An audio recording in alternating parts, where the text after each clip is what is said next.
Hi, எல்லாத்துக்கும் வணக்கம்.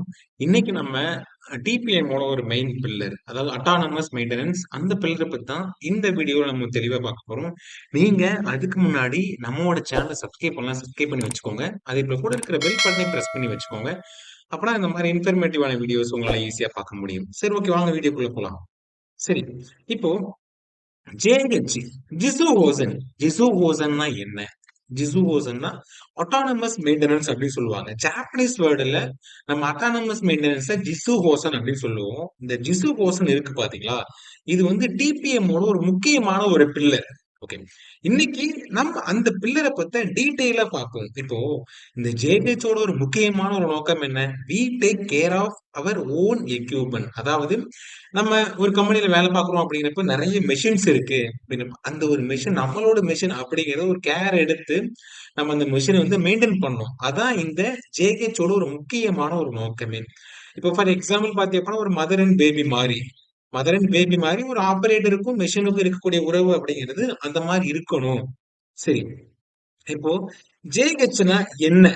Jisoo Gosson அப்படின்னு உங்களுக்கு தெரிஞ்சிருச்சு. இப்ப ஜிசு கோசன்னா என்ன அப்படிங்கறத பார்த்தோம். ஓகே, இப்போ இந்த ஜேஹெச்சோட ஒரு முக்கியமான வேலை என்ன அப்படின்னு நீங்க வந்து கேட்டீங்கன்னா, மெயின் அப்ஜெக்டிவ் வந்து பெர்ஃபார்மன்ஸ் அண்ட் ரீலியபிலிட்டி அதிகப்படுத்துறது. இப்போ நம்ம கம்பெனில ஒரு சிஎன்சி மிஷின் இருக்கு. அந்த சிஎன்சி மிஷின்ல ப்ராப்பரா ஜேஹெச் பண்றதுனால அந்த மிஷினோட வந்து லைஃப் டைம் இன்க்ரீஸ் ஆகும். பிளஸ் பாத்தி அப்படின்னா அதுல கூலண்ட் வேஸ்டேஜ் எல்லாத்தையுமே நம்ம வந்து ரெடியூஸ் பண்ணலாம். அதே போல மெயின்டெனன்ஸ் காஸ்ட்டை நம்ம ரெடியூஸ் பண்ண முடியும். அது மட்டும் இல்லாம பாத்தீங்க அப்படின்னா ஒரு ஆபரேட்டர் வந்து ஈஸியா அந்த மிஷினை வந்து அக்சஸ் பண்ண முடியும். ஒரு டிஃபெக்ட் வராது, டிஃபெக்ட் ஈஸியா ப்ரிவென்ட் பண்ணலாம், சேஃப்டி இருக்கும். அப்போ இந்த நீங்க ஜேஹெச் ஃபாலோ பண்ணும்போது ஆட்டோமேட்டிக்கா பாத்தீங்க அப்படின்னா ஒரு மெஷின்ல ப்ரொடக்டிவிட்டி இன்க்ரீஸ் ஆகும், குவாலிட்டியான ஒரு ப்ராடக்ட் நம்மளால பண்ண முடியும். அந்த எம்ப்ளாயி பாத்தி அப்படின்னா என்ஜாய் பண்ணி வேலையை பார்ப்பாரு. பிளஸ் அந்த மெஷின் சேஃப்டியா இருக்கும். ஓகேங்களா? சரி, இப்போ ஏர்ன்டு ஆட்டிட்யூட். முன்னாடிலாம் பார்த்தீங்கன்னா என்ன பண்ணுவாங்கன்னா, ஒரு மெஷின வந்து ஒரு ஆப்பரேட்டர் வந்து யூஸ் பண்ணுவாங்க. பிளஸ் மெயின்டனன்ஸ் என்ன பண்ணுவாங்கன்னா, சரி பண்ணுவாங்க. ஆனா, இந்த ஜேஹெச்சோட ஒரு நோக்கம் என்ன பார்த்தீங்கன்னா, வி மெயின்டெயின். அதாவது நானே இந்த மெஷின ஆப்பரேட் பண்ணுவேன். நானே சரி பண்ணிப்பேன். இப்போ ஒரு சின்ன நாய்ஸ் வந்துச்சுன்னா கூட அவரால ஈஸியா ஃபைண்ட் அவுட் பண்ண தெரியணும். ஓ! இதான் ப்ராப்ளம் அப்படிங்கிறது ஈஸியா பண்ண தெரியணும். அதான் இந்த ஜேஹெச்சோட ஒரு மெயின் அப்ஜெக்ட். ஓகே. இப்போ நமக்கு அப்ஜெக்டிவ்ஸ்னா என்னன்னு தெரிஞ்சிருக்கும். சரி. அடுத்தது, இப்போ ஜேஹெச்ல மொத்தம் 7 ஸ்டெப் இருக்குங்க. சரி, நீங்க கேட்பீங்க, நான் ஜேஹெச்ச பத்தி தெரிஞ்சுக்கிட்டேன். பிளஸ் அது எப்படி இம்ப்ளிமெண்ட் பண்றது அப்படின்னா, அதுக்கு ஒரு 7 ஸ்டெப் இருக்கு. அந்த 7 ஸ்டெப் தான் ஸ்டெப் பை ஸ்டெப்பா உங்களுக்கு வந்து காமிக்கிறேன். அதுல ஃபர்ஸ்ட் ஸ்டெப் வந்து இனிஷியல் கிளீனிங். செகண்ட் பாத்தீங்க அப்படின்னா சோர்ஸ் ஆஃப் கண்டாமினேஷன், ஹெச்டின்னு சொல்லுவாங்க, ஹார்ட் டு அக்சஸ். அடுத்து தேர்ட் ஸ்டெப் பாத்தீங்கன்னா preparation of tentative standard. Fourth general inspection. Fifth autonomous inspection. Sixth standardisation. Last one autonomous management or self management அப்படி சொல்லுவாங்க. Okay, இப்போ ஒவ்வொரு பில்லர் ஒவ்வொரு ஸ்டெப்பை பத்தி நம்ம டீட்டெயிலா பார்க்கலாங்க. சரி, இப்போ ஃபர்ஸ்ட் ஸ்டெப் என்ன? Initial cleaning and taking. இப்போ ஃபார் எக்ஸாம்பிள் நம்ம என்ன பண்ணணும், ஒரு சிஎன்சி மிஷினை எடுத்துக்கலாம். ஒரு சிஎன்சி மிஷின்ல ஃபர்ஸ்ட் நீங்க ஜேஹெச் பண்ண போறீங்க அப்படின்னா என்ன பண்ணணும்? அந்த மெஷின்ல போயிட்டு இனிஷியல் கிளீனிங் பண்ணணும். Initial cleaning A to Z அந்த மெஷினோட பாத்தி அப்படின்னா 6 பக்கமும் ஃபுல்லாமே கிளீன் பண்ணி அதுல இருக்கக்கூடிய அப்நார்மாலிட்டியை ஃபைண்ட் அவுட் பண்றது. அதுல டஸ்ட் இருக்கும், அன்வான்ட் திங்ஸ் இருக்கும், அது எல்லாத்தையுமே எலிமினேட் பண்றது தான் இந்த இனிஷியல் கிளீனிங்கோட வேலை. சரி, ஓகே. நான் அந்த மெஷினை என்ன பண்றேன்னா, அந்த மெஷின்ல இருக்கிற அன்வான்ட் எல்லாத்தையுமே எலிமினேட் பண்ணிட்டேன். இன்னொரு விஷயம் என்ன பார்த்தீங்கன்னா, அதுல சம் ஆயில் லீக்கேஜ் இருக்கலாம், லூஸ் ஒயர் இருக்கும், அன்பாஸ்டன்ட் அதாவது பார்த்தீங்கன்னா லூஸா நட்டு போல்ட் எல்லாமே இருக்கும். அது எல்லாத்தையுமே நம்ம ஐடென்டிஃபை பண்ணணும். அது இல்லாம தெரியாம ஒரு சில இது டிஃபைட் கூட இருக்கலாம். அது நம்ம எல்லாத்தையும் எலிமினேட் பண்ணணும். ஓகே. சரி, ஓகே. நான் எல்லாத்தையும் கண்டுபிடிச்சிட்டேன். அடுத்து என்ன பண்ணணும்? அது மத்தவங்களுக்கு தெரியப்படுத்தணும் பாத்தீங்களா? அதுக்கு நம்ம டேக் போடணும். டேக்னா என்னன்னா ஃபுகாய் அப்படின்னு சொல்றாங்க. ஃபுகாய்னா என்ன? ஃபுகாய் மீன்ஸ் அப்நார்மலிட்டி.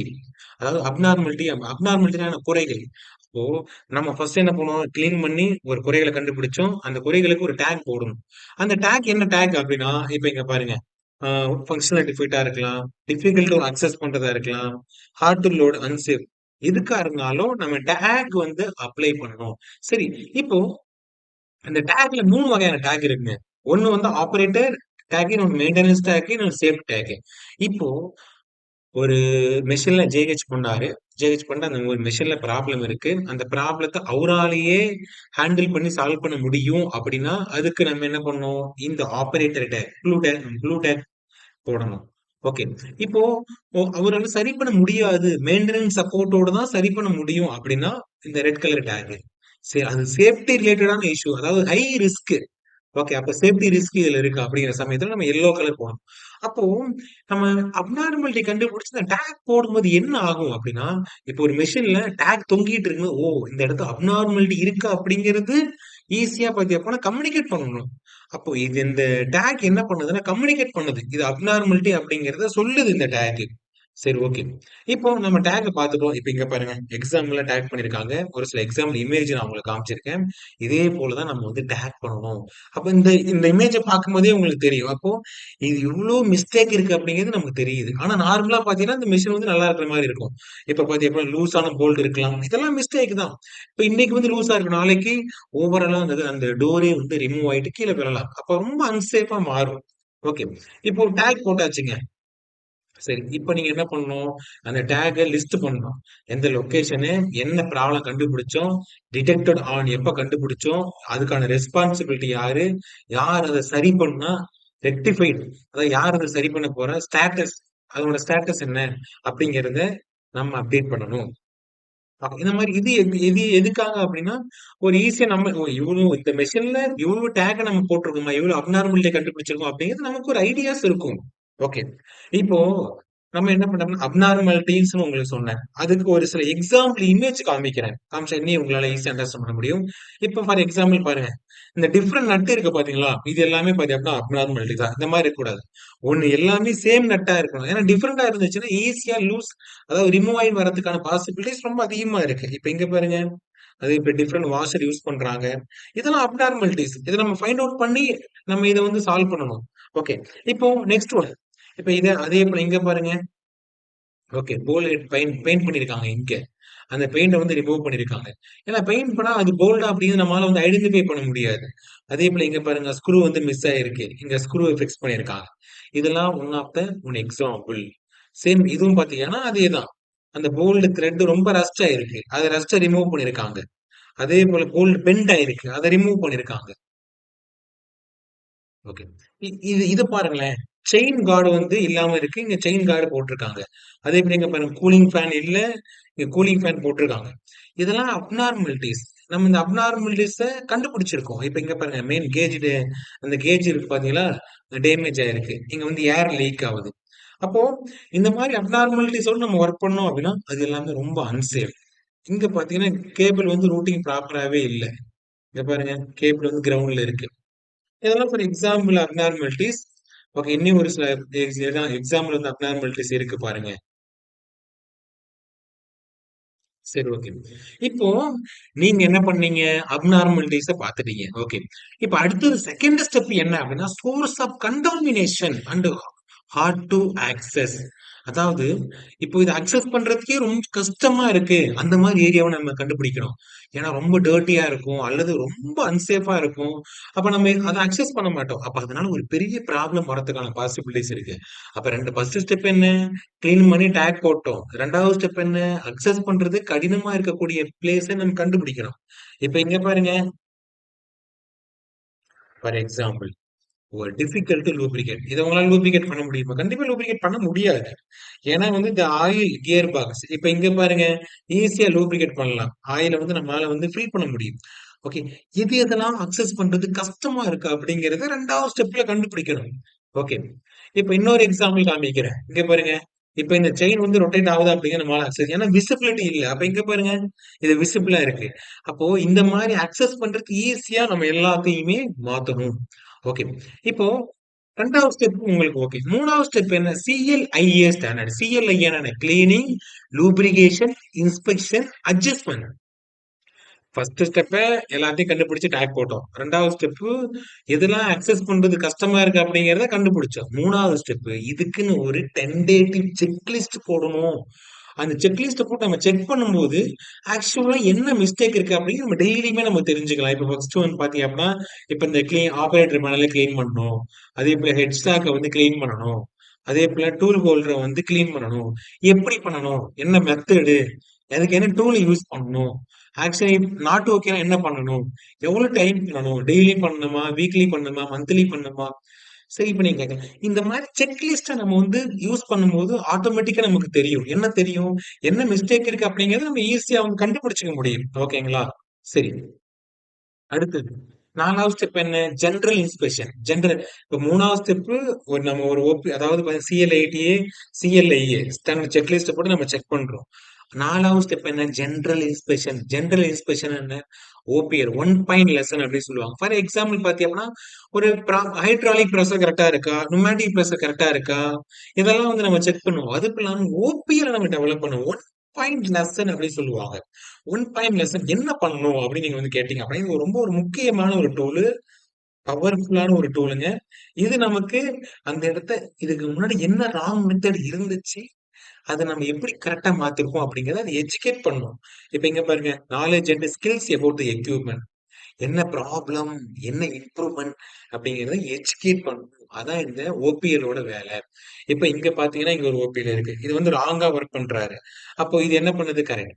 அப்போ இந்த மாரி ஒரு OPL நம்ம வந்து ஒர்க் பிளேஸ்ல டிஸ்ப்ளே பண்ணியிருக்கும்போது, நீ இப்படிதான் வேலை செய்யணும் அப்படிங்கிறத எஜுகேட் பண்ணுது. ஓகேங்களா? இப்போ இந்த இடத்துல நம்ம 5 சென்ஸ யூஸ் பண்ணலாம். ஹியரிங் சென்ஸ யூஸ் பண்ணலாம்.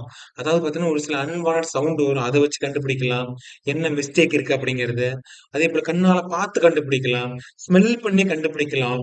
அடுத்து டேஸ்ட் பண்ணி இப்போ ஒரு சில ஸ்வீட் அதாவது ஃபுட் அண்ட் டேஸ்ட்லாம் பார்த்தீங்கன்னா, நம்ம டேஸ்ட் பண்ணி கண்டுபிடிக்கலாம். ஃபீலிங். அதாவது பார்த்தீங்கன்னா, ஒரு சிலது வந்து இப்ப ப்ராடக்ட்லாம் வந்து டச் பண்ணும்போது பார்த்தீங்கன்னா, ரொம்ப ஒரு மாதிரி இருக்கும். அல்லது ஆயில் லீக் ஆயிருக்கிறது. இதெல்லாம் பார்த்தீங்கன்னா, நம்ம 5 சென்ஸ யூஸ் பண்ணி இன்ஸ்பெக்ஷன் பண்ணணும். இதெல்லாம் வந்து ஜெனரல் இன்ஸ்பெக்ஷன் அப்படின்னு சொல்லுவாங்க. ஓகே. இப்போ நம்ம ஜெனரல் இன்ஸ்பெக்ஷன் பண்ணியாச்சு. அடுத்தது என்ன? Autonomous inspection. அட்டானமஸ் இன்ஸ்பெக்ஷன்னா என்ன? அதாவது சுயமா நம்மளா இன்ஸ்பெக்ஷன் பண்றது. இப்ப இங்க பாருங்க. Each employee prepares his own autonomous chart. என் மெஷின்ங்க. நான் ஒரு செக்லிஸ்ட்ட வந்து கிரியேட் பண்ணிப்பேன். கிரியேட் பண்ணி பார்த்தீங்கன்னா, நான் ரெகுலரா செக் பண்ணுவேன். செக் பண்ணி அந்த மெஷின் என்ன கண்டிஷன்ல இருக்கு அப்படிங்கிறத நான் அப்டேட் பண்ணுவேன். அது இல்லாம அதுல ஒரு சில போக்கைய நான் டெவலப் பண்ணுவேன். டெவலப் பண்ணி அதுல வரக்கூடிய மிஸ்டேக் ஈஸியா பிரிவென்ட் பண்ணுவேன். ஓகேங்க. இப்ப இதான் வந்து அட்டானமஸ் இன்ஸ்பெக்ஷன் அப்படின்னு சொல்லுவாங்க. சுயமா அது நடக்கக்கூடிய மிஸ்டேக்க கண்டுபிடிக்கிறது. அப்ப அது தேவையான போக்க வைக்கவே நீங்க என்ன பண்ணலாம்? டெவலப் பண்ணி வைக்கலாம். சரி, ஓகே. இப்ப 6வது ஸ்டெப் என்ன? ஸ்டாண்டர்டைசேஷன். ஸ்டாண்டர்டைசேஷன்னா என்ன? ஒரு SOP கிரியேட் பண்ணணும். Work instruction strictly. ஏன் அப்படின்னு நீங்க வந்து கேட்டீங்கன்னா, இப்போ ஒரு வொர்க் இன்ஸ்ட்ரக்ஷன் இருக்கும்போது, நீங்களும் வேலைய இப்ப ஈஸியா பார்க்கலாம். பிளஸ் நீங்க இல்லனாலும் மத்தவங்களும் அந்த வேலைய ஈஸியா பார்க்க முடியும். ஓகேங்களா? அப்போ ஸ்டாண்டர்டைசேஷன். நீங்க எந்த ஒரு வேலைய பார்க்குறீங்க அப்படின்னாலும் ஸ்டாண்டர்டைசேஷன் பண்ணணும். இப்ப எப்படி செக் பண்ணணும் அப்படிங்கிறத ஒரு செக்லிஸ்ட் மாரி போட்டோம் அப்படின்னா, ஈஸியா எல்லாருமே செக் பண்ண முடியும். ஓகே. இப்ப லாஸ்ட் ஒன் என்ன? Autonomous management. சுய மேலாண்மை. ஓகே. இப்போ இது வந்து என்னோட மெஷின். இதுல பார்த்தீங்க அப்படின்னா, ஒரு சில டார்கெட்ட வந்து செட் பண்ணி, அந்த டார்கெட்டுக்காக நம்ம வேலை செய்யலாம். ரெகுலரா PDCA பண்ணி, அதுல நெறைய இம்ப்ரூவ்மென்ட் பண்ணலாம். நெறைய கெய்சன் பண்ணலாம். ஓகேங்களா? அப்போ அட்டானமஸ் மேனேஜ்மென்ட். சுயமா நிர்வாகம் பண்ணணும். அந்த ஒரு மெஷின்ல இது என்னோட மெஷின். நான் எல்லாத்தையுமே நானே பார்த்துப்பேன். எந்த ஒரு பிரச்சனையும் வர விட மாட்டேன். அப்படி வந்தாலும் ஈஸியா நானே சால்வ் பண்ணிப்பேன். அந்த அளவு அந்த மெஷின்ல நம்ம JH ஃபாலோ பண்ண ஆரம்பிக்கணும். சரி, ஓகே.